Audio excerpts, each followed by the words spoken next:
ago, we hit the ISIS thugs in Syria who were trying to regroup after their decimation by the Trump administration 5 years ago. We hit them hard.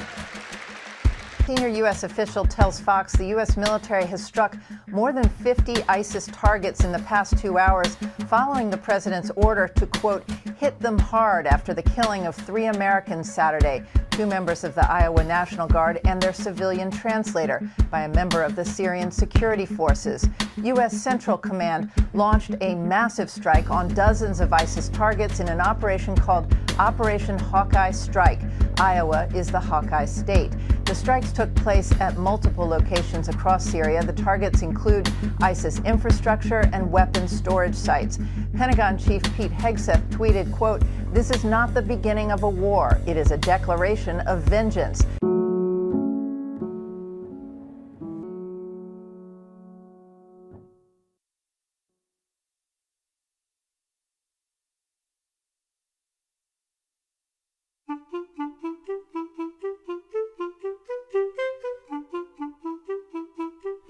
Ladies and gentlemen, patriot, truth seekers, digital warriors, welcome back to the show again. This is the Baraka Show. As you already know, this is not a regular broadcast. Yeah, the Islamists are running away. They're running away. Yeah, they killed a patriot. They killed 2 people, 2 American patriots. And now they are hiding in cages. They are hiding away. And Trump is out there for revenge. He's gonna hunt them down. And he's vowing to kill them all. And it's important for me to sit here and report it to you guys, because this is important. You have to look at how the US treats its enemy. There's something to learn about that. There is. And you have to also look at how the UK treats its enemy. There's a lot of things to learn. You know, we might get attacked by Islamists. Oh, we do. And what do? We come up with this Islamophobia definition. That's the way we respond. We respond, right? To shut everybody down. But in US, it's different. It's different. An attack happens? No. They don't bring in laws to shut their people down from criticizing the perpetrators. They go out there and obliterate them. And it's important for us to talk about it. So, right now, this is what's going on in US. It's important for you to watch. I'm going to show you everything. I'm going to run through the numbers from the start till the end. And there's a lot of war there's a lot of things that's going on right now. I think Syria is about to erupt again. It's about to go into a civil war, because right now as I speak, there's a lot of factions. There's a lot of groups fighting each other. We're not going to get into that, as it's too broad. There's a lot of things to talk about on that side. So I'm going to specifically focus on what happened, with the US involvement. And also Jordan as well. Jordan also joined in to help out the United States. And they also started bombing as well. Over 70 places in Syria was bombed. All the Islamists are hiding away. And when I talk about Islamists, I mean the Syria. So the Syrian ISIS. So let me play you a video that explains a little bit, and I'll tell you more in detail.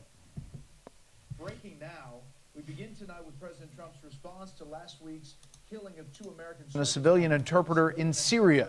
Secretary of War Pete Hegseth calls new airstrikes tonight in Syria a declaration of vengeance against ISIS terrorists. We have Fox team coverage on the breaking story. Trey Yanks is in Tel Aviv with reaction to the strikes, and Chief National Security Correspondent Jennifer Griffin starts us off with what we know here in Washington. Good evening, Jennifer. Good evening, Brett. A senior U.S. official tells Fox the U.S. military has struck more than 50 ISIS targets in the past 2 hours following the president's order to, quote, hit them hard after the killing of 3 Americans Saturday, 2 members of the Iowa National Guard and their civilian translator, by a member of the Syrian security forces. U.S. Central Command launched a massive strike on dozens of ISIS targets in an operation called Operation Hawkeye Strike. Iowa is the Hawkeye state. The strikes took place at multiple locations across Syria. The targets include ISIS infrastructure and weapons storage sites. Pentagon Chief Pete Hegseth tweeted, quote, "This is not the beginning of a war. It is a declaration of vengeance. The United States of America under President Trump's leadership will never hesitate and never relent to defend our people." Sergeant William Nate Howard, 29, of Marshalltown, and Sergeant Edgar Torres Tovar, 25, of Des Moines, and their civilian interpreter, Ayad Mansour Sakat of Michigan, returned home in a dignified transfer Wednesday at Dover Air Force Base in Delaware, where they were met by the president. The December 13th attack, which took place while a senior U.S. military commander was meeting his Syrian counterparts near Palmyra in central Syria. Afterwards, Syrian security forces helped carry out 10 partnered operations across Syria that led to the death, we're told, or detainment of more than 24 ISIS-affiliated individuals. The U.S. provided support during those raids. Those raids, Brett, led to the confiscation of electronics and individual interviews that resulted in the intelligence used for this operation to locate potential targets. A CENTCOM review is ongoing into the exact affiliation of the Syrian gunman who joined the security forces just 2 months before. The gunman was in the process, Brett, of being removed from the Syrian military for suspected jihadist ties. Brett? I mean, Jen, more than 4 dozen targets. That's quite a lot, I mean, actually. That's a lot. It included airstrikes as well as artillery strikes.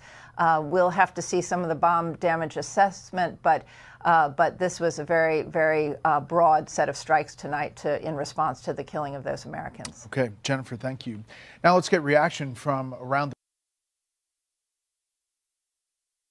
Yeah, so the Islamists, so the ISIS in Syria was a lone gunman. So an ISIS terrorist saw 2 American in ISIS, and you might be asking, hey Barack, why are American soldiers in ISIS? Well, look at the place. The place is very volatile right now. As I speak, there's a little bit of civil war going on. So of course, the United States soldiers needs to be there to mitigate and bring about peace. That's why these guys were there. So they've been there for a very long time. They're trying to get peace, and every time when you think, yeah, nobody's causing trouble, let's get out, trouble occurs. It's like that. So a lone gunman, ISIS member, went out there and he obviously saw 2 white guys and an interpreter, and he noticed that these guys are Americans. Obviously, you can tell by the way they speak, and you can tell by the way, if they're wearing the uniform, you can tell, yeah, that's an American. And he thought it was a good idea to kill them, to shoot at them, and it shot a lot of people. 4 people were injured, 3 people killed, 2 soldiers and 1 interpreter who was translating and showing. I'm assuming this is somebody who knows the area very well, and also knows the language, obviously, showing people around and stuff. So they killed those 2 soldiers. I'm gonna put a picture of them here, and I have to respect Trump on this. He's busy. He has a lot of pressure in his country right now as the economy is not doing well under his watch.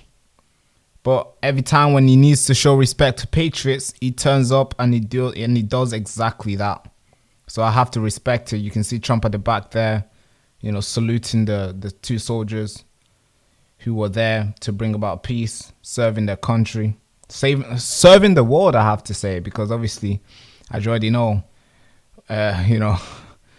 when Syria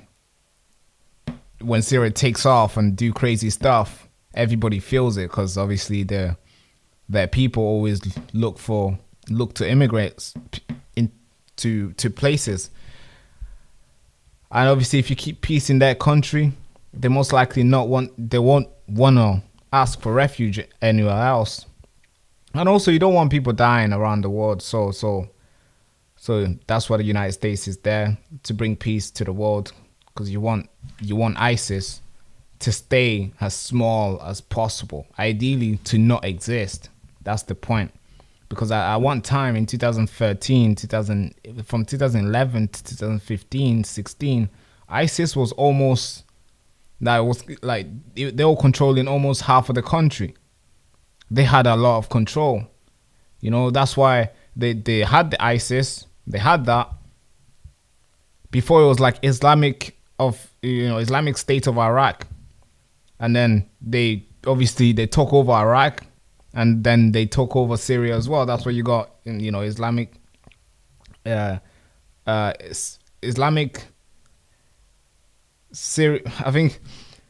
I think it's the name itself has Iraq and Syria in there.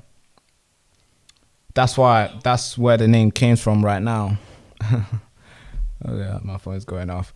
But yeah, so those guys were obviously killed, and the United States president came out to salute and of course show some respect. And as soon as that happened, he tweeted. This is what he tweeted on his platform, True Social, and he said, let me see if I can read this thing here. It's very, very tiny. I can't really see it, but can we like squeeze it? Gonna use the black eyes. It's okay. Yeah. He says, because of ISIS' vicious killing of brave American patriots in Syria, whose beautiful souls are just welcomed home to American soil early this week in a very dignified ceremony, I am hereby announcing that the United States is inflicting very serious retaliation, just as promised, on the murderous terrorists responsible. We are striking very strong against ISIS stronghold in Syria, a place soaked in blood, which has many problems, but one that has a bright future if ISIS can be eradicated. The government of Syria, led by a man who's working very hard to bring greatness back to Syria, and is fully in support. And this is the Mohammed, you know, the guy who took over Syria in late 2024. So let me carry on. All terrorists who are evil enough to attack Americans are hereby warned, capital letters now. You will be hit harder. Oh God, this is Trump now. You will be hit harder than you have ever been hit before. If you in any way attack or threaten the United States. Donald Trump, obviously his signature at the bottom. That's what he posted as soon as the story came out. He posted that, and then of course he went to work. Work was assigned, task was assigned, and things needed to be done. People needed to feel the pain, and here's a video of him also saying exactly that. Say in Syria also, we had an attack in Syria, and we had 3 great patriots terminated by bad people, and not the Syrian government. It was ISIS. The Syrian government fought by our side. I can tell you in Syria, there will be a lot of damage done to the people that did it. They got the individual person, but there'll be big damage done. This morning, President Trump vowing retaliation as we learn the identity of one of the 3 Americans killed. Yeah, so I think that was the same day. He posted out and he went on TV and he said, obviously, they're going to be brutal retaliation. And of course, that's what I'm reporting to you right now. They have hit over 70 plus places in Syria. And the Islamists are running away. Multiple ISIS members have been killed. And the crazy thing is, well, not the crazy thing is, the good thing is, no civilian casualty have been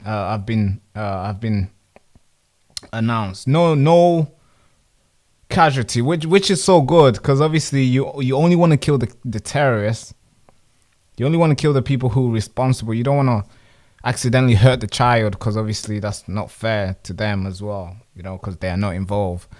So I have to respect I mean they are United States, they are the biggest in the world anyway, so I do, you know, I expect nothing but clear precision, you know, right on the target. So I'm going to show you those videos right now where they attacked these places and they basically obliterated them. And now Syria is learning the another lesson for them. Obviously, they've learned multiple lessons. Every time when they try to come back from the dead, they always get put down. It's like a what's the movie? It's like a Terminator type of stuff, but a fake Terminator, meaning the ISIS members.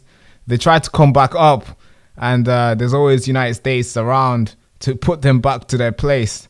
And here's a video I want you to watch. There's no voice on this video,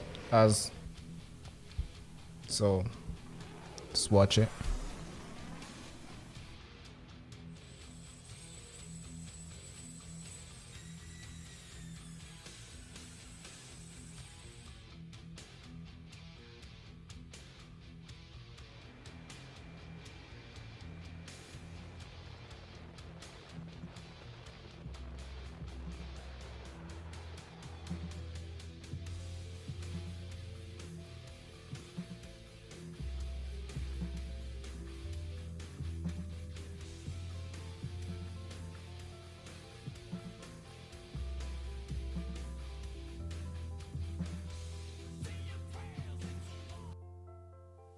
Yeah, they destroyed them. They destroyed them all. They didn't leave anything behind. And that's what you call superpower. You don't let anybody play with you. You don't let anybody have some sort of cockiness towards you. And when they do, you always want to remind them who you are. And that's what these guys, that's what basically Trump is doing right now. And of course, obviously, they killed 2 people. So you got to hunt them down and get rid of them ASAP.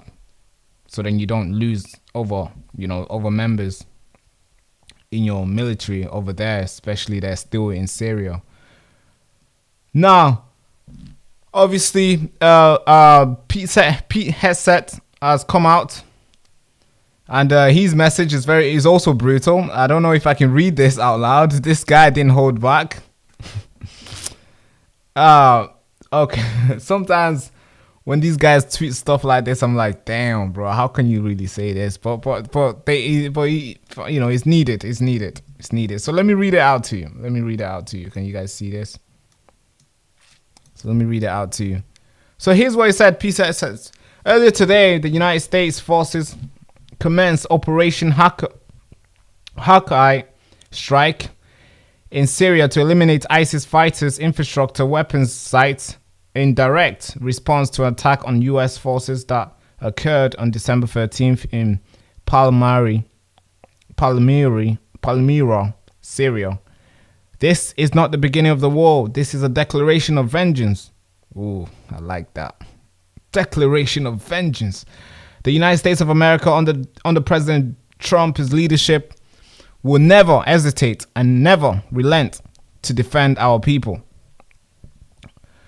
As we said directly following the savage attack, if you target American anywhere in the world, you will spend the rest of your brief, anxious life knowing the United States will hunt you, find you, and ruthlessly kill you. Oof. I mean, can you imagine Keir Starmer saying something like this to like our enemy?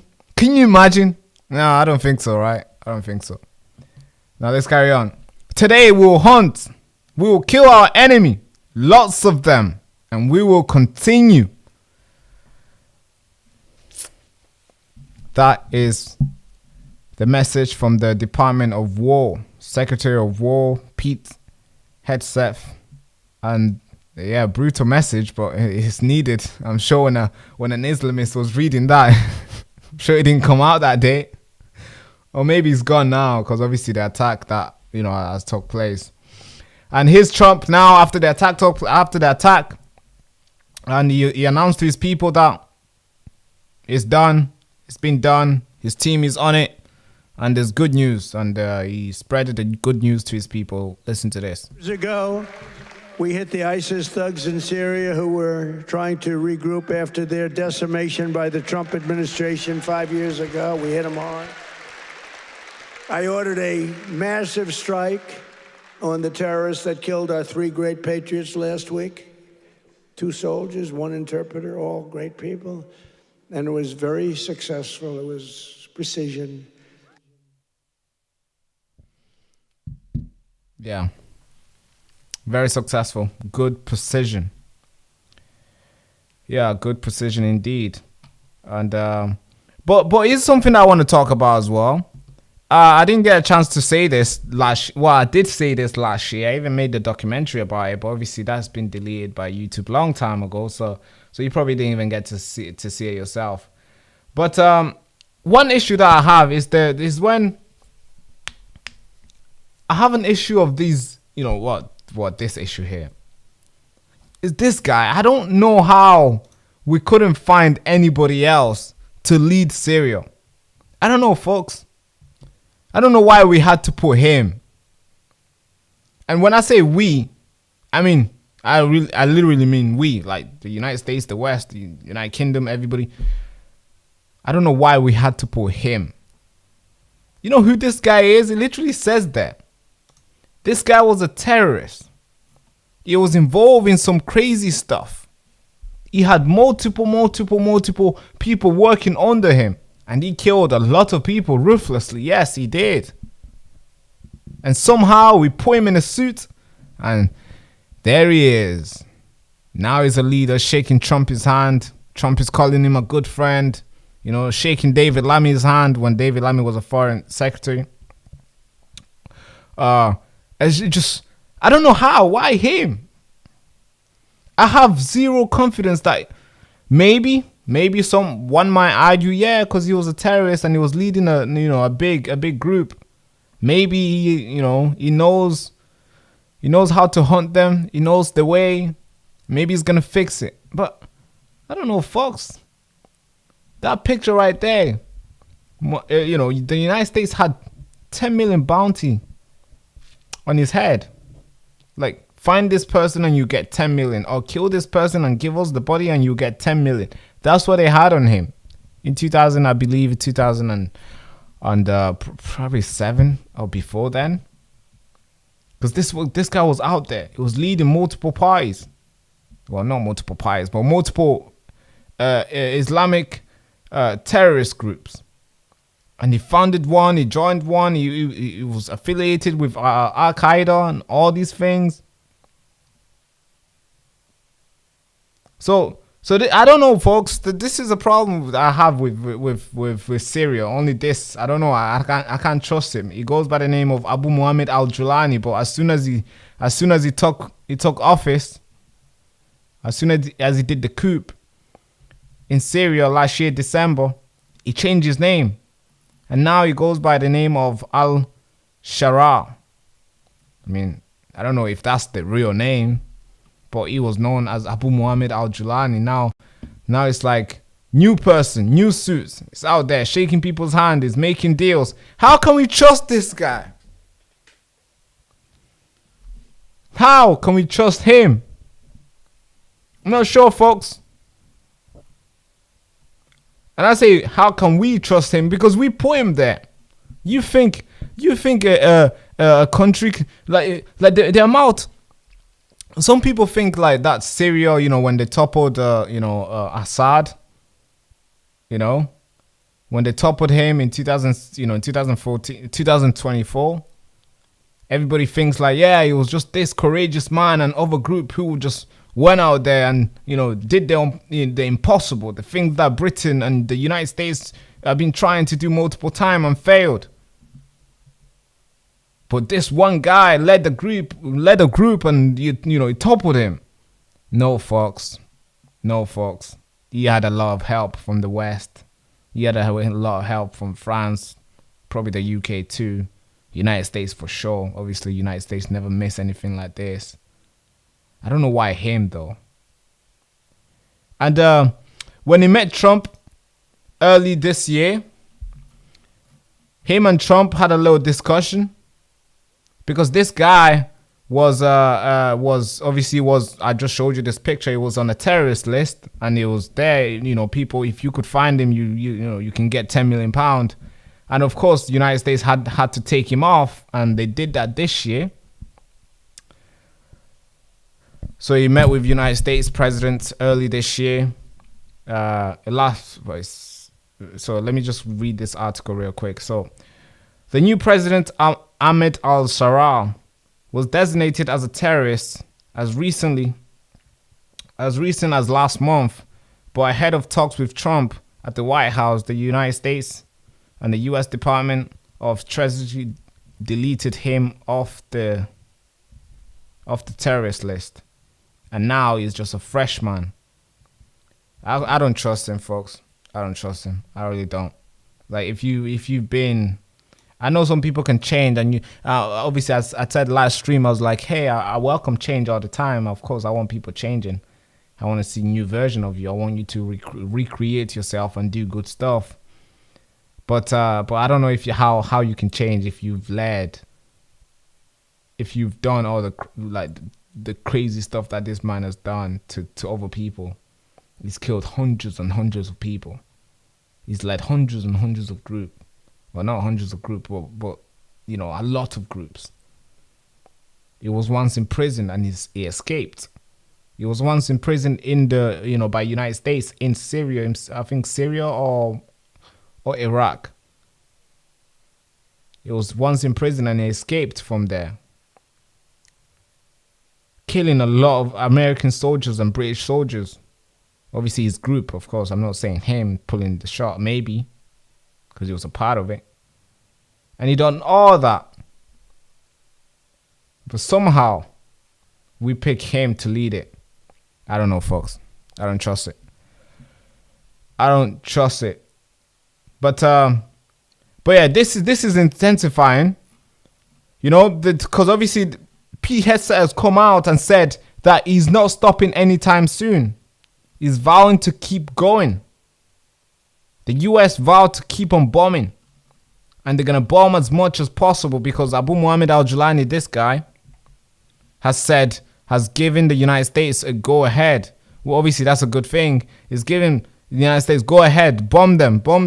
And right now, as we speak, there's a lot of factions, a lot of groups in Syria right now fighting each other. As I said from early this live stream, I said I'm not going to get into it. But it's important for you to know. So I don't know, folks. We all know what happened in 2013, 11, 12, 14, 15, when that Arab Spring took place. Well, manufactured and happened, where all these Islamic countries were fighting each other, you know, civil war everywhere. And then Germany had to take in like 900,000 refugees from Syria.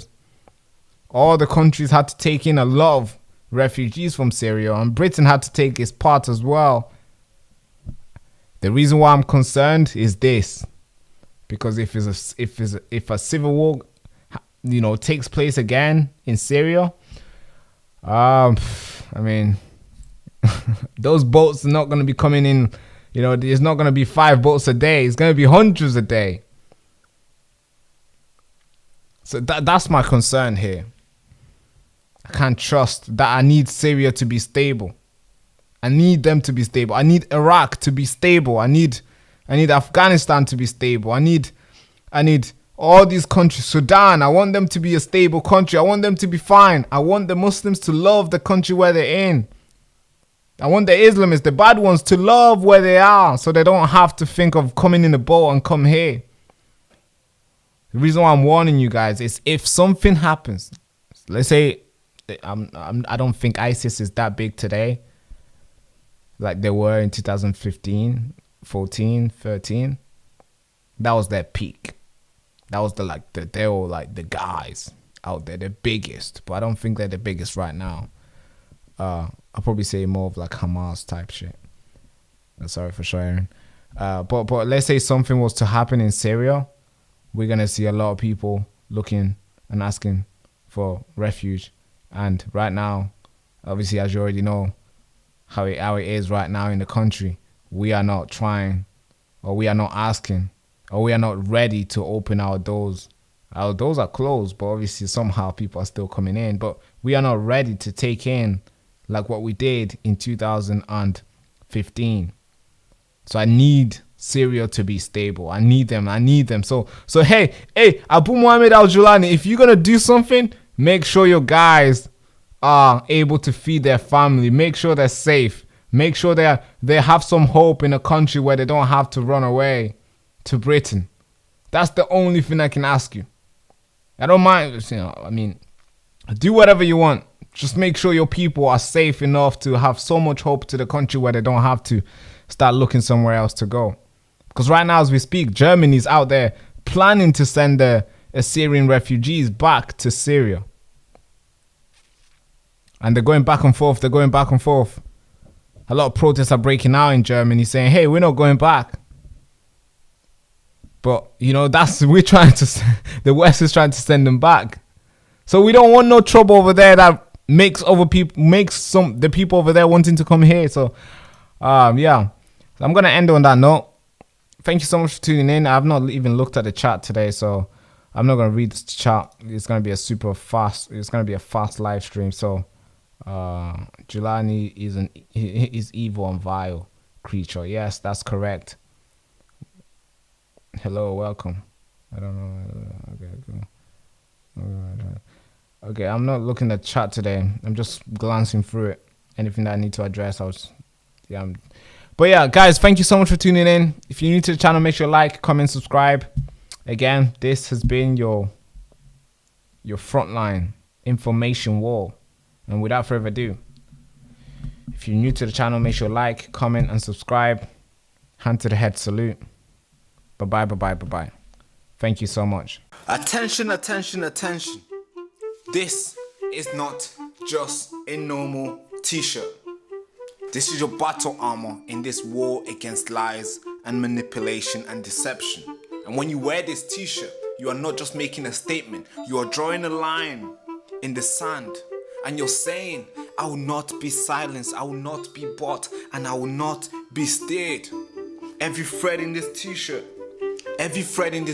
screams defiance. Every letter of I found the truth, not propaganda. Or maybe every letter of the nation needs to know is a rally cry out for independent thinkers, disruptors, the people who refuse to bend to the mainstream media narrative. We need your fund, and this is your chance to stand up, to speak out and fund the fight for the truth.